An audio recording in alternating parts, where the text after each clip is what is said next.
Em julho de 1917, os trabalhadores pararam São Paulo.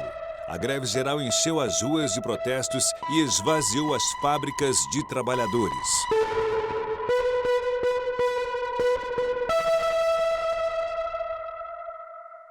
A Primeira República é um período fascinante em todos os aspectos, inclusive nesse aspecto das demandas por trabalho.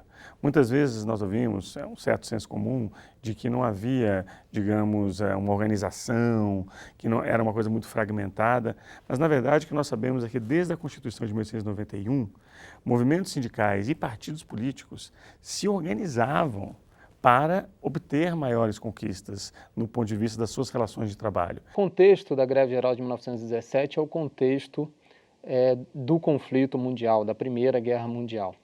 O Brasil vinha sofrendo as consequências desse conflito, porque os trabalhadores estavam sendo superexplorados para as empresas brasileiras atenderem uma certa demanda para os países europeus. E o principal elemento era a questão da carestia de vida provocada pela guerra, porque o Brasil passou a exportar os melhores produtos em grandes quantidades para a Europa, deixando aqui no Brasil os produtos de piores qualidades e num preço muito elevado. E aquele início de industrialização ali nesses primeiros 20 anos do século XX, ele repete muito o que foi o início da industrialização na Europa, né? Você tem uma jornada de trabalho excessiva, chegando até 16 horas diárias de trabalho, obviamente sem cobertura de direitos, sem previdência, sem nenhum tipo de amparo a esse trabalhador, que além de trabalhar mal, em condições péssimas, ele morava também em condições terríveis, nos cortiços, no que o seu pouco salário poderia pagar. Eles vêm majoritariamente do sul da Europa, ali da Itália, da Espanha, Portugal e um pouco ali da Alemanha. O Nicola Iso, ele é meu bisavô e ele chegou em 1901, criança com 6 anos de idade, junto com os 5 irmãos dele e os pais dele. E eles vieram fugindo da pobreza da Europa, né, do começo do século, e eles vieram para substituir a mão de obra escrava no interior de São Paulo. Eles chegaram pelo Porto de Santos e foram para o interior, já vieram com um emprego determinado para trabalhar numa fazenda. Havia um excedente muito grande em vários países europeus de trabalhadores que, na Revolução Industrial, nas transformações político-estatais, tinham meio ficado de fora. Então, para os estados europeus não era ruim exportá-los. Eu não sei, eu não imaginava que eles tinham vindo para cá fugindo de pobreza. Eu imaginava que eles tinham vindo para cá para fazer alguma coisa deles. Eu não sabia dessa história, que eles vieram aqui com absolutamente nada, né? Então, isso me surpreendeu um pouco. E até em 1917 tem a migração de outro tipo de população, né, da Itália, que é a população mais rica. E eu achava que era dessa população, sabe? Que era minha família e não da outra. Para mim foi a maior descoberta, assim. E fica muito claro para eles quando estão aqui, não de forma intelectual, mas de forma, digamos, visceral. Eles estavam inseridos no mundo do trabalho. Eles tinham empregos, eles procuravam empregos, tinham dificuldade em ter boas remunerações e começam a se organizar. Nessa organização, ou seja, dentro do mundo do trabalho, qual é a organização central? O sindicato. As primeiras associações, elas são associações ainda não de caráter sindical. Paulatinamente, eles vão vendo que não basta só o socorro entre os trabalhadores e precisam lutar por pautas sindicais. E com isso nós temos a formação desses primeiros sindicatos, que as suas lideranças eram, em sua maioria, anarquistas. Esses anarquistas que vêm no bojo da imigração conseguem rapidamente se constituir líderes desses trabalhadores e vão iniciar esse movimento sindical. 18 de julho de 1917, o senador Paulo de Fronten discursa: Ser-me-á permitido dizer que considero indispensável que o governo tome medidas muito sérias em relação ao que constitui esse fermento anárquico. O operariado brasileiro, na sua grande maioria, conhece perfeitamente, como patriota que é, quais são os meios a empregar para poder, em uma situação difícil, corrigir os inconvenientes que possam haver e determinar que os poderes atendam aos reclamos que sejam justos. E eles adotam associações não por categoria, associações por bairro, né? Isso é uma inovação que eles fazem. Eles fazem as ligas de operários que vão desenvolver nos principais bairros fabris, organizando esses trabalhadores independente da categoria que eles estavam ligados. Inclusive, muitos tinham uma esperança que a República significasse também direitos sociais. E houve uma grande frustração com isso, a partir do momento que houve aquela, digamos,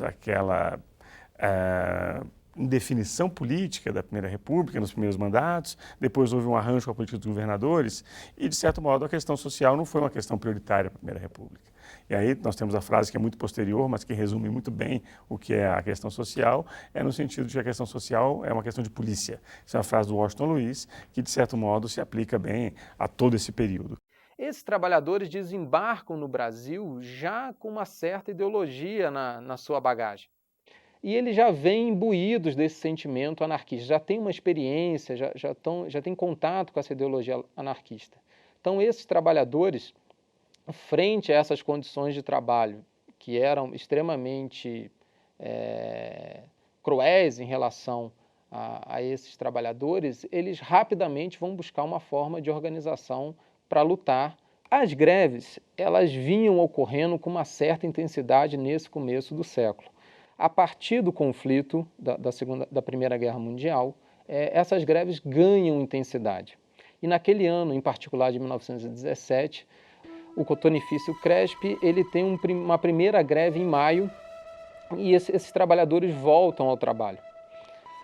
Só que em junho, esse movimento grevista retoma no cotonifício Cresp com uma certa força.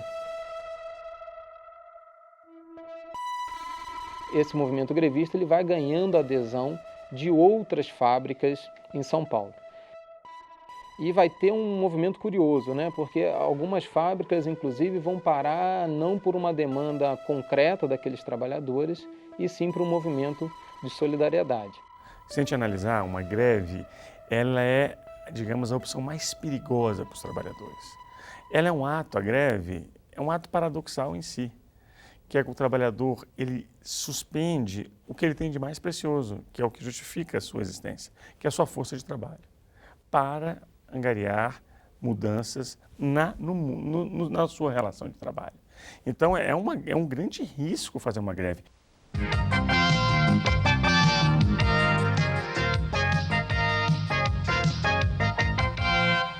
Na reunião dos líderes pela manhã, o direito de greve foi o principal assunto. Não foi possível chegar a um acordo e a maioria dos líderes partidários decidiu pela manutenção do texto como foi aprovado no primeiro turno. Esse texto vai ser mantido. O que vale dizer é que nós vamos assegurar o direito de greve com grande amplitude, mas ao mesmo tempo vai permanecer a exigência de que, para os serviços essenciais, haja uma lei definindo como se proceder. A nossa posição é pelo controle jurisdicional baseado no princípio de que nós estamos estabelecendo um Estado de Direito, e o Estado de Direito só se assenta no tripé da liberdade, da legalidade e do controle jurisdicional. Na sessão da tarde, a primeira emenda votada restringia a estabilidade do dirigente sindical. A proposta foi rejeitada por 302 votos. Depois entrou em votação outra emenda restringindo o direito de greve. Também foi rejeitada. E o texto ficou da forma como havia sido aprovado em primeiro turno. O texto ele dá responsabilidade aos dirigentes sindicais e da classe trabalhadora de deliberarem qual é o melhor momento de fazer a greve e em torno do que devam fazer a greve. Eu acho que a classe trabalhadora não precisa de tutela, não precisa de governo, não precisa de patrão, não precisa da própria justiça dizer quando é que ela deve fazer greve. Imagine isso em 1917, sem nenhuma proteção, como visto como um ato, digamos, quase de transgressão da lei. Quando nós entramos em julho, esse movimento ele começa a se avolumar e nós vamos ter o fatídico evento do dia 9 de julho, que num piquete na fábrica de tecido Mariângela, a polícia, que estava intervindo cada vez mais, protegendo as fábricas, vai atirar contra aquele trabalhador, ferindo ele de morte. E muitos trabalhadores pagam com a própria vida esse risco. É o caso desse trabalhador que não era um líder. José Martínez era um trabalhador, um imigrante espanhol. E a partir daí, de fato, a greve ela toma outro rumo, ganha outra proporção, e nós vamos ter uma semana de 9 de julho a 16 de julho, que é uma semana, de fato, que São Paulo vai parar, e nós teremos o maior movimento grevista que esse país já conheceu. Um caso como esse mostra esse aspecto duplo. Por um lado, uma repressão organizada promove esse tipo de resultado, ou seja, a morte de um trabalhador. E, por outro lado, como isso acaba sendo, digamos, uma forma de identidade, de demanda pelos outros trabalhadores. –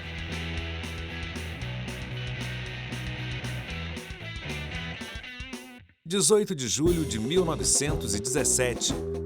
O elemento estrangeiro, que é aquele que tem tomado a parte mais ativa nesse fermento anárquico, ao contrário, não só é indesejável, mas ainda perigoso.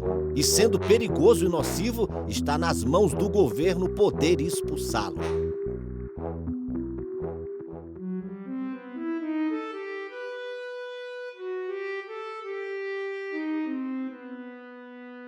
É preciso que o governo tenha a energia necessária para prevenir fatos que amanhã podem ser de consequências muito graves, quando se sabem que essas agitações podem ter atrás de si elementos internacionais, que fornecem os capitais necessários para essa propaganda perturbadora, tanto mais quanto esses elementos são de países neutros, conhecidamente germanófilos. A semana de 9 a 16 ela é a semana crucial, né? No dia 9, o Martínez sofre o tiro, né, pela polícia. No dia 10 ele falece, no dia 11 é seu enterro. No dia 11, pós-enterro, é feita uma assembleia geral na Praça da Sé. E ali é decidido, de fato, uma greve geral em São Paulo. No dia 12, segundo todas as narrativas, São Paulo amanhece sem pão, sem leite, sem bonde funcionando. A cidade amanhece parada, né?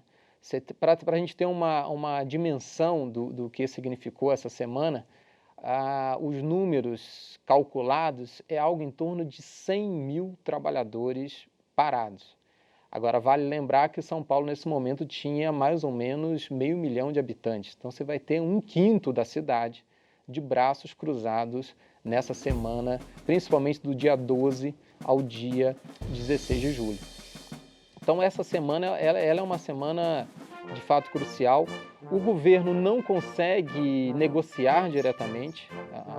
Os anarquistas, pela sua própria tradição ideológica, têm uma resistência em negociar com o governo do estado de São Paulo.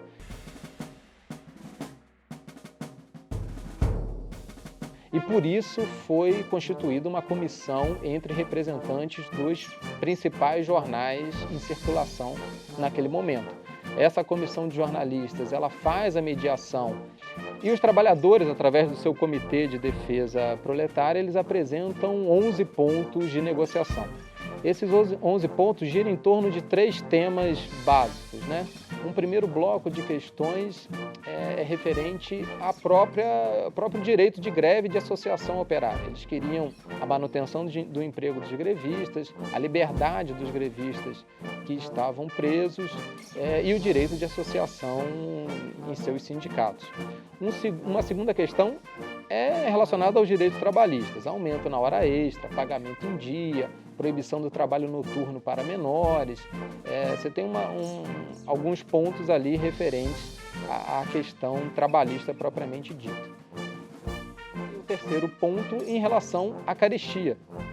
Eles querem que o governo adote medidas para combater o mercado negro, combater o desabastecimento, para que esses trabalhadores consigam se alimentar. No dia 16, há uma reunião que os trabalhadores fazem um primeiro acordo, com a expectativa que esses patrões, de fato, cumprissem o acordo assinado. Essa expectativa nós veremos depois que ela será frustrada. Nem todos os patrões vão se comprometer com o acordo assinado. É óbvio que muitos trabalhadores, talvez muitos líderes sindicais, tivessem uma ideia política muito avançada de que aquele sistema era totalmente injusto. Talvez muitos já tinham a consciência de que toda a Primeira República era um arranjo voltado a evitar a participação política e evitar a distribuição de renda, manter uma desigualdade, manter uma sociedade elitizada. Mas, ao mesmo tempo, ele é um líder de uma determinada quantidade de trabalhadores que precisam ter um salário melhor. A resposta do governo federal foi estacionar tropas na divisa com São Paulo e nós tínhamos 3 navios em Santos preparados para atacar caso o movimento continuasse. Um movimento desarmado, que talvez não tivesse condições de sustentar uma luta mais prolongada, frente a um governo federal que estava disposto, de fato, a fazer uma carnificina. Eles acham que a assinatura do acordo é a melhor medida a ser adotada naquele momento. Coisa é que um líder sindical mais experiente, que eventualmente teve contato com alguma teoria, ele tem isso muito claro. Outra coisa é que o trabalhador da base, que muitas vezes não é escolarizado, tem uma escolarização básica nessa época, a educação não era universalizada. Então, esse líder tem que se comunicar com a sua base. Ele tem que falar para o seu trabalhador, para o operário que está lá na ponta, olha, você está sendo lesado. Olha, isso aqui é injusto. E essa mensagem, ela tem que ser uma mensagem concreta, ela tem que se comunicar com uma situação da vida. Não tem, o preço do pão está caro, não consigo comprar farinha, não consigo comprar café, não consigo botar comida na mesa da minha família. Os trabalhadores assinam um acordo, voltam ao trabalho. Esses patrões, em sua maioria, não cumprem o acordo. E o movimento fica, obviamente, insatisfeito em relação ao não cumprimento. Os anarquistas vão tentar organizar novamente outros movimentos nos anos subsequentes. Então, o que aconteceu em 17? Eles conseguiram, aqueles entes todos, e são sindicatos, muitos interligados, muitos dispersos, conseguem se concentrar, no sentido assim, de reivindicarmos juntos, num determinado momento, nos dá mais força.